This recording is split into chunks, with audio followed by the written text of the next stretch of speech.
আজকের গল্প হচ্ছে দাঁড় কাকের ময়ূর সাজা। বনের ময়ূরদের পেখম মেলে ঘুরে বেড়াতে দেখে এক দাঁড় কাকের বড় স্বাদ হলো সেও ময়ূর হবে, কিন্তু ময়ূর হতে গেলে তো ময়ূরের মতো রংবাহারি পাখনা চাই। তাই সে ময়ূরের পাখনা খুঁজতে বনে ঢুকলো। এক জায়গায় পড়েছিল অনেকগুলো ময়ূরের পাখনা। তা দেখতে পেয়ে দাঁড় কাক সেগুলো এক এক করে নিজের ডানায় বসিয়ে নিল। তারপর ঘুরিয়ে ফিরিয়ে নিজের রূপ দেখে নিজেই মুগ্ধ হয়ে গেল।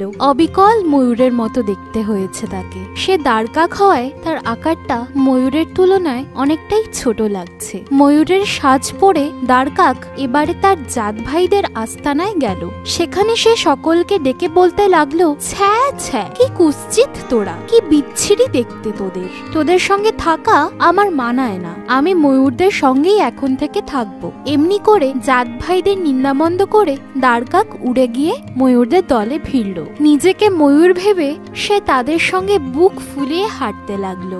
ময়ূরেরা কিন্তু দাঁড় কাককে চিনতে ভুল করলো না। তারা সবাই মিলে তাকে ঘিরে ধরলো। তারপর এক এক করে ময়ূরের সমস্ত পাখনা তার গা থেকে খুলে নিয়ে ঠোকরাতে শুরু করলো। তখন ভীষণ যন্ত্রণায় দাঁড় কাক চিৎকার করতে করতে কোনো রকমে সেখান থেকে পালিয়ে গিয়ে প্রাণে বাঁচলো। ময়ূরদের মধ্যেই ঠাঁই না পেয়ে দাঁড় কাক আবার তার জাত ভাইদের মধ্যেই ফিরে গেল। কিন্তু তারা তাদের নিন্দামন্দের কথা ভোলেনি। তাই তারা তাকে নানা রকম উপহাস করে দল থেকে তাড়িয়ে দিল। এই গল্পটির নীতি কথা এই যে, নিজের পরিচয় গোপন করে অন্যের মতো সাজার চেষ্টা করলে নিজের আসল মূল্য হারিয়ে যায়।